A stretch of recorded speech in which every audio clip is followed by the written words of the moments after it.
Hi, sixth graders. I'm excited to be giving your second book talk of the year, even though we are distance learning. Still lots of ways to get a good book in your hands from the library. Just some reminders about how you can get a book from the library at Valley. You can place books on hold using Destiny Discover, which is our library catalog located on the Library Media Center homepage. To get there, you go to the Valley Middle School of STEM website, and you go to the Academics tab at the top. Once you're there, you select Library Media Center, and it is the first button there at the top that says Library Catalog.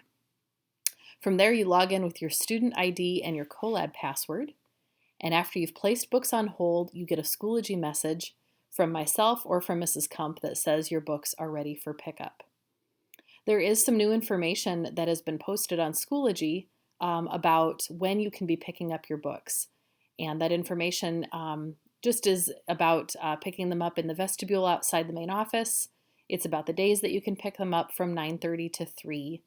And again, you would wait to get that Schoology message to know when your books were ready. The other way you can get a hold of books from our library is to use that Mac and Via app that we've talked about before. And that's already on your iPad. You can use that to get a hold of ebooks and audiobooks. And if you just want to look at those, you can also do that right here on our homepage. Speaking of the Destiny Discover Library Catalog, I wanted to go into that for just a moment and remind you that there are some fun ways that you can be shopping for books. We're trying to update on a fairly regular basis this top banner to give you ideas of new books to look at. So every couple weeks you're going to notice that this banner changes. A couple weeks ago it was books about the election and about different kinds of elections, whether it's presidential elections in our country or class elections. Right now, Mrs. Kump has loaded up books that are good for those of us who need a break from Zoom or from being on screens. So she's placed on here lots of books about doing hands-on kinds of activities, crafts, cooking, building kinds of things. So if any of those are of interest to you, again, you would just log in up here in the top right corner with your ID and password, and then place those books on hold using the hold button that would come up once you clicked on a title. Just another reminder that below the topics buttons, we have our collections, and we're continuing to add to those as well. Our latest one is this Animal Lovers collection. For those of you that like animal stories, there are 87 books in this collection, and it's just another nice way to do some shopping for books. Again, if you know that you like animal stories, this is a quick place to go to do some browsing and looking. You might look and see some of the books that you've already read or books that you're familiar with, but it might give you some ideas of other books that you'd like to check out. So just be aware that Destiny Discover, again, that library catalog, that first button on our homepage, is a great place to go if you are looking for a book to read and maybe you're just not even sure what you're in the mood to read. It's a place to go and shop around and look for a new book. And speaking of finding a new book to read, that's why we're here for this book talk. So the first one I'm sharing today comes from our humor section, a funny story called Ungifted by Gordon Corman. He's one of my favorite funny authors for young adults, and this is one of my favorite books. This is about a kid named Donovan who has never been called gifted before. He has never been one to be thought of as the most intelligent. He has been thought of as a prankster, a kid who gets himself in trouble quite a bit. And when Donovan pulls a major prank at his middle school, it is one prank too many. He ends up in the principal's office, and the principal tells him, "Donovan, I've had it. That's it.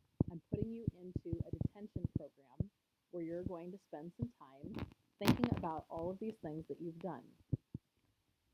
Well, for Donovan, this would be bad news. What ends up happening instead, though, is gets mixed up. And instead of Donovan ending up in detention, he ends up in a gifted and talented program. He ends up with the brightest students, the smartest students, the students with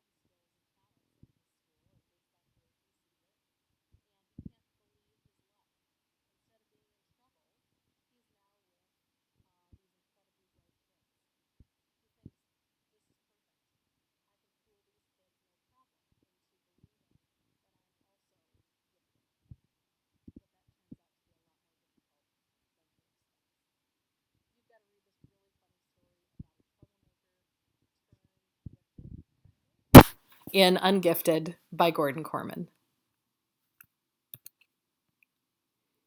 Pax by Sarah Pennypacker, for those of you who do love an animal story. This book is told in alternating chapters. Peter tells some of the chapters, and he's our main character narrator.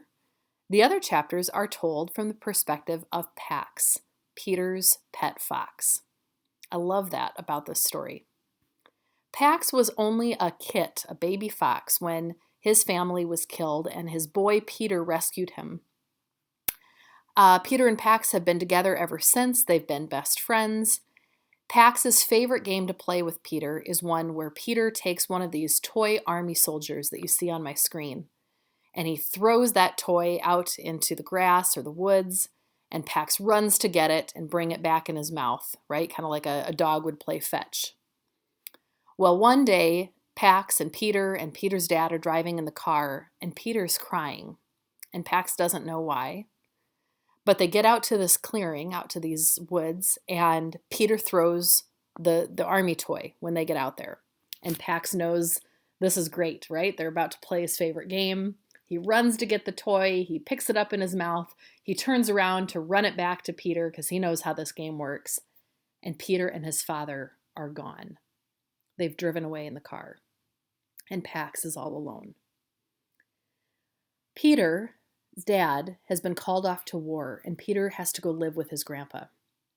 Grandpa has said, "No foxes allowed at my house." Peter's devastated.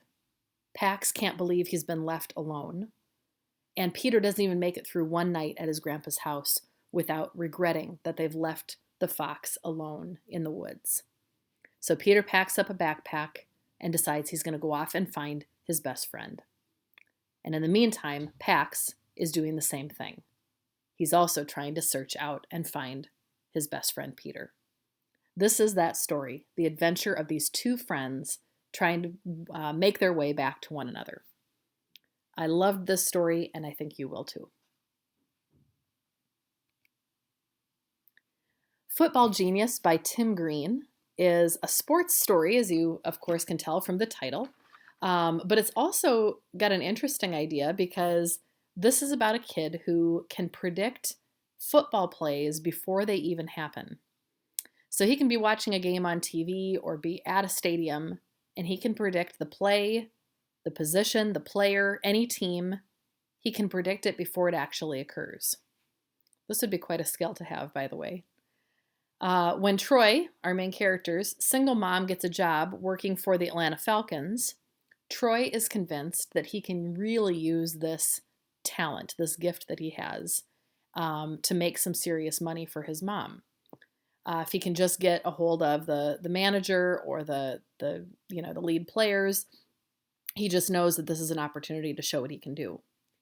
So Troy and his best friends come up with this plan to get the attention of the star linebacker, Seth Holloway. And they're going to get Seth's attention, and they're going to let Seth know that Troy has this gift and that Seth can use this.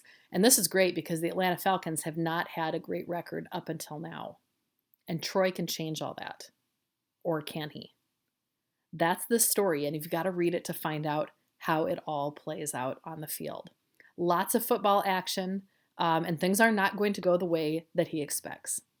Football Genius by Tim Green. Give that one a shot. The Lightning Thief is a book we can hardly keep on the shelf. This story is part of the Percy Jackson series, and it's the first book in the series. So if you've read this one already, you may wish to try some of the others in this fantasy collection. Percy Jackson is a really good kid, but he can't seem to focus on his schoolwork, and he really can't control his temper. Percy's mom finds out he's having a hard time at school, and so she decides it is time Percy knows the truth about where he came from. Being away at boarding school has been tough for him, and he's just certain that his teachers are, well, not quite normal. For example, he's certain his pre-algebra teacher turned into a monster and tried to kill him. Interesting. His mom decides, that is, to send Percy to a summer camp called Half-Blood. And at Camp Half-Blood, it is a camp for demigods, those who are half human and half god. And he learns there that his father is Poseidon, the god of the sea. Things start to come together for Percy. He starts to understand why he's seeing things the way that he does, why he's able to do things that others are not, and he meets other kids like him. But he also discovers that there is a war going on between the gods, and he's right in the middle of it. This series is also full of adventure and humor, tons of humor, super funny stuff. And it's such a great book series that anyone who picks up this book is just absolutely delighted to read the rest of the series. Try this one out, full of mythology as well, for those of you that love to learn about those myths and all of that. This is just the perfect series for you. One last book for your consideration, One for the Murphys by Linda Mullally Hunt, is a favorite realistic fiction story of mine. I really liked this book because it's a short read, and yet it has so much depth to it. This is about 12-year-old Carly, who has had a rough start in her life with a mom who has tried to care about her, but has had her own issues. And due to that, Carly has landed herself in foster care. Carly's situations in foster care have not been great, and when she is put with the Murphy family, she is positive that there's no such thing as a happy family anyway. So Carly is keeping everybody at a distance. She wants to ensure that she doesn't get hurt herself. She's expecting that her mom's going to come back for her at any point, so she's not going to get close to these people.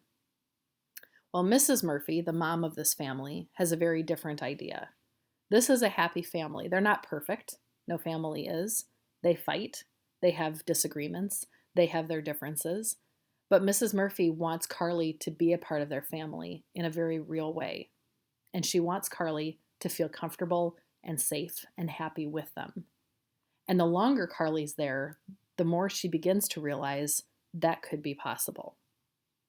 This book is such a memorable story, and one that you're absolutely going to love if you love a good family story with real life conflict and characters that just seem to jump off the page.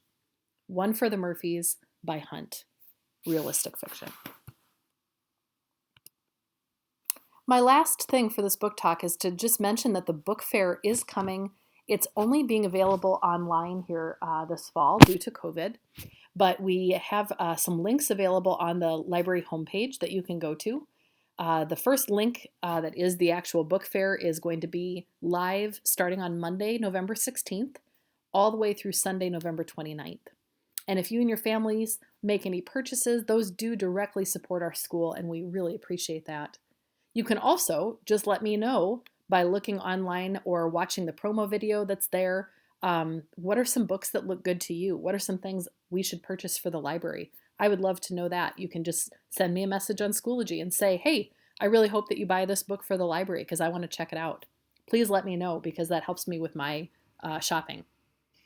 I wanted to share at the end of this book talk 2 quick videos about 2 of the great books that are coming to the book fair. One of them is a spooky read for those of you that like those creepy kinds of ghost stories.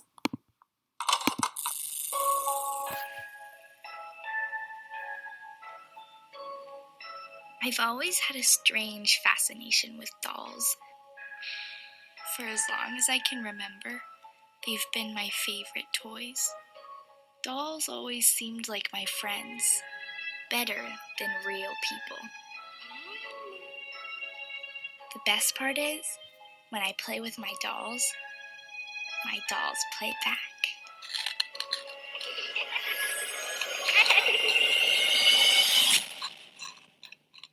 Come read with me at your Scholastic Book Fair. Nice spooky one there. And another one for your consideration as well. We're the Babysitters Club. Call us if you need us. Bye! Oh my God. Good afternoon, Babysitters Club. You are learning about yourselves and the way you want to be in the world. I started the Babysitters Club to take care of kids. But we were more than a club. We were best friends.